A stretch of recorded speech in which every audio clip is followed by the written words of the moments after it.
Les résultats 2023 de Pernod Ricard viennent de sortir, ils sont assez mauvais, mais bon, le marché a l'air de les apprécier, donc on va essayer de les décortiquer ensemble et voir si elles constituent une opportunité d'investissement à ce prix-là aujourd'hui. Donc comme vous le voyez ici, donc on est sur une journée à plus 0,355, donc à l'ouverture de marché quand même, bon, elle a fait un beau petit gap, donc à peu près un plus 6%, et puis ensuite, dans la journée, elle a continué de baisser, donc d'à peu près 3%. Je pense que les gens, ils ont commencé à lire le rapport et donc à se dire, d'accord, ok. Donc évidemment, si vous avez vu la vidéo que j'ai faite sur Veralia juste avant, vous savez qu'est-ce qui s'est passé. Donc évidemment, il y a un retour possiblement des volumes plus tard, donc sur le second semestre. Et donc on va le voir ici. Après 2 années de forte croissance, le bénéfice net du géant français des vins et des spiritueux a glissé de 12% au premier semestre de son exercice décalé sous l'effet d'une baisse de ses ventes, mais le groupe mise sur une stabilisation dans les mois à venir. Cette contre-performance est liée à la normalisation du marché des spiritueux après un super cycle post-Covid, a estimé Alexandre Ricard, le PDG de l'entreprise, lors d'une conférence téléphonique jeudi. On voit que Pernod Ricard a moins un pricing power, étant donné qu'elle s'adresse à des consommateurs. Et donc les consommateurs, on sait que les goûts sont assez changeants, même s'il y a une certaine résilience au point de vue du business, on sait que ça peut être assez changeant. Alors qu'une entreprise telle que Veralia, qui elle va aller fournir Ricard, évidemment va être condamnée par ce choix des consommateurs. Mais moins que Ricard, étant donné que elle, la personne qui va lui acheter, c'est Ricard. Donc elle, de toute façon, elle est obligée d'aller acheter à Veralia ou à un autre consommateur, alors que nous, on n'est pas obligé d'aller acheter à Ricard si on ne préfère pas les spiritueux Ricard, ou si, évidemment, on va aller chercher du moins cher ou du plus cher. Et donc, le chiffre d'affaires de la maison, de la mer, de la vodka absolute, du whisky Jameson et du champagne Mumm, c'est-à-dire les plus gros blockbusters donc de Ricard, a reculé de 7% au premier trimestre, se terminant en fin juin pour s'établir à 6,6 milliards d'euros. Pour protéger ses marges face à la hausse de ses coûts, le groupe a augmenté ses prix dans toutes les régions, ce qui a pesé sur les ventes en volume, a souligné la directrice financière. Le groupe devait procéder dans les mois qui viennent à des hausses de prix plus ciblées, a-t-elle indiqué. Et donc ça, on le verra dans, évidemment, les slides, donc des effets de change négatifs. Donc ça nous intéresse pas. Nous, ça c'est du court terme. Nous, ce qu'on veut vraiment savoir, c'est la demande. La demande mitigée en Chine sur un marché clé. Et les États-Unis en vente organique, hors effet de change et périmètre, se sont repliés de 7%. Donc c'est vraiment pas énorme.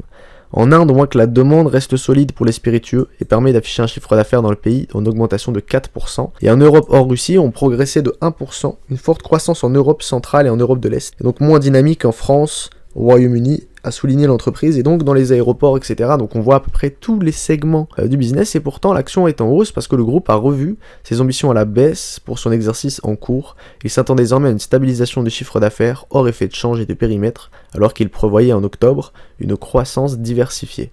Et donc son programme de rachat d'actions devrait s'élever à environ 300 millions d'euros pour l'exercice en cours, alors qu'elle avait précédemment annoncé un rachat compris entre 500 et 800 millions. Donc l'action du groupe monté malgré tout d'environ 5% à la bourse de Paris. Donc on voit à peu près, on comprend pas énormément, mais on sait qu'on nous dit qu'il va y avoir un retour possiblement des volumes.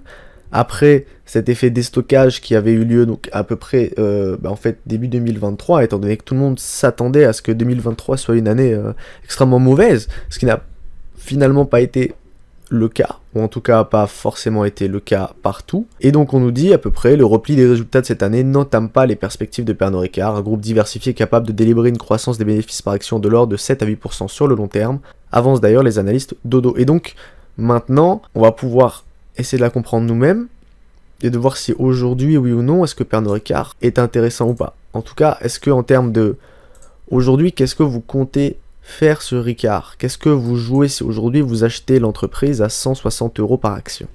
Qu'est-ce que vous voulez jouer? Est-ce que vous pensez un retour sur une certaine croissance?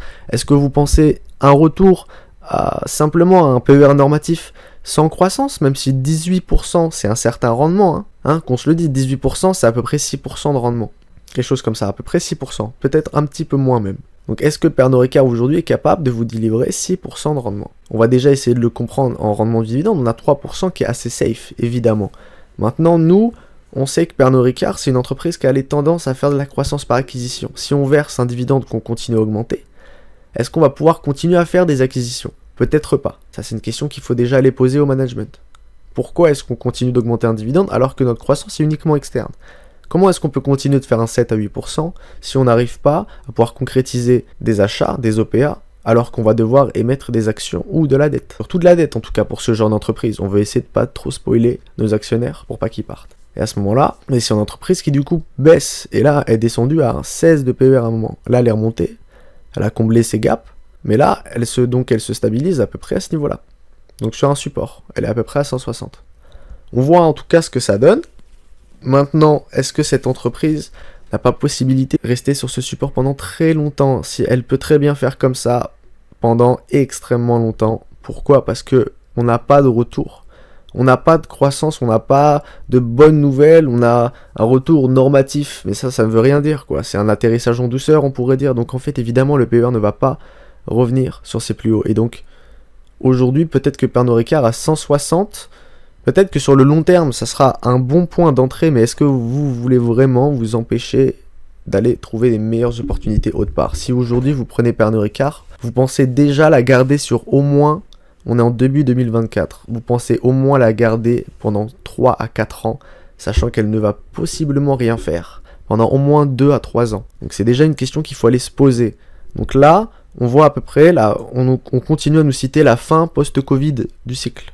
La transition aux États-Unis vers une normalisation et un ajustement des inventaires. On va essayer de le voir un petit peu à ce niveau-là. On va aller le voir en termes de bilan, en termes d'inventaire, total d'actifs courants. Inventaire total, on voit qu'on a augmenté notre inventaire. Pourquoi? Comparé à le H1, on a augmenté notre inventaire à ce niveau-là. Et donc, possiblement, sur le H1 2024, on a dû ajuster nos inventaires. Donc, il faudrait qu'on aille les regarder un peu plus bas, peut-être. Donc, on va les regarder ici. Donc, on a l'inventaire à ce niveau-là. Et donc, on a un inventaire qui a continué d'augmenter. Donc, on était à 8,15. Et donc là, on passe à 8,25.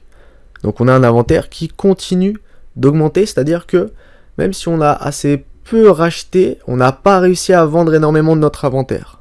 Donc à ce niveau-là, c'est assez peu bon pour cette entreprise. Ça veut dire qu'aujourd'hui, elle a un effet déstockage qui fait qu'elle est obligée de garder. Ensuite, à cause des problèmes financiers auxquels elle rencontre, c'est-à-dire une baisse des sales en organique 3% et reporté avec effet de change moins 7%, on fait tomber le free cash flow de moins 68%. On fait tomber le bénéfice net de 16%. Et donc notre ratio net dette sur EBITDA augmente de 3,3. Donc à ce niveau-là, on passe sur une entreprise endettée basiquement, pas endettée énormément, mais quand même assez endettée. Parce qu'après, il faut regarder évidemment la marge nette, parce que sur les EBITDA, c'est bien d'avoir un EBITDA extrêmement fort, mais bon, si la dette... à côté, on fait un dividende qui est à peu près à 50% du free cash flow. Et donc, si le free cash flow baisse de 50%, bah en fait, le dividende, c'est le free cash flow. Vous voyez ou pas ce que je veux dire? Donc, c'est extrêmement mauvais, là, à ce niveau-là. Donc, fallait faire attention. Il faut voir pourquoi est-ce que Pernod Ricard, aujourd'hui, c'est pricé à ce prix-là. Parce que on commence à avoir des problèmes un petit peu de partout. Vous voyez, on a des impacts de currency. On va aller voir un petit peu combien est-ce qu'on a en inventaire en termes de liquidité. On a quand même très peu en liquidité, il faut aller faire attention. Il faut aller faire attention à comment va s'organiser notre fonds de roulement. On voit que bon, sur 2023, il n'était pas très très bon. Maintenant, il faut aller voir sur 2024. Est-ce que je vais pouvoir aller le voir en bas? Le balance sheet, le working in capital, on va essayer de le voir à ce niveau-là. Gross operating working capital, on est passé de 1.7 à ce niveau-là. On va aller le voir. À ce niveau-là, on était à 1.7. Et donc là, on était à 2. Donc, qu'est-ce qui s'est passé? On voit qu'en termes d'inventaire, ça c'est normal. Avance pour les consommateurs, ça c'est normal. Others receivable, net operating working capital. On voit que, voilà, décembre 2023, comparé à décembre 2022, on a donc utilisé plus. On voit donc qu'on a récupéré un peu plus. Donc, par rapport à ce qu'on avait perdu l'année d'avant. Donc on voit que bon, l'évolution du fonds de roulement est assez peu préoccupante, en tout cas pour Pernod Ricard, mais il y a beaucoup d'autres informations qui donc aujourd'hui pèsent donc sur le retour à un PER normatif pour cette entreprise. Et donc si aujourd'hui vous comptez l'utiliser, évidemment, c'est parce que elle vous dit, enfin c'est surtout parce que le management vous dit qu'elle va aller renforcer Le caractère premium, on le voit ici, acquisition, etc. Donc en fait, on nous parle vraiment d'acquisition. Dans le premium, on nous parle de premiumisation, mais par acquisition. On nous parle assez peu de premiumisation par nos propres marques. Vous voyez ce que je veux dire? Donc on en reparle à ce que je vous ai parlé au début. On est sur une entreprise qui aujourd'hui n'a peut-être pas les moyens d'aller continuer d'investir dans une croissance externe. Donc il faut aller questionner ça et aller écouter le conference call, je vous le répéterai jamais assez. Allez écouter le conference call pour comprendre et le Q&A pour essayer de voir comment ce management compte financer ces acquisitions. Comment le management compte peut-être prémoniser en interne, faire de la croissance organique à ce niveau-là. Essayez d'aller regarder ça. Si vous appréciez ce genre de vidéo, n'hésitez pas à mettre un like et à vous abonner. Et moi je vous dis à bientôt.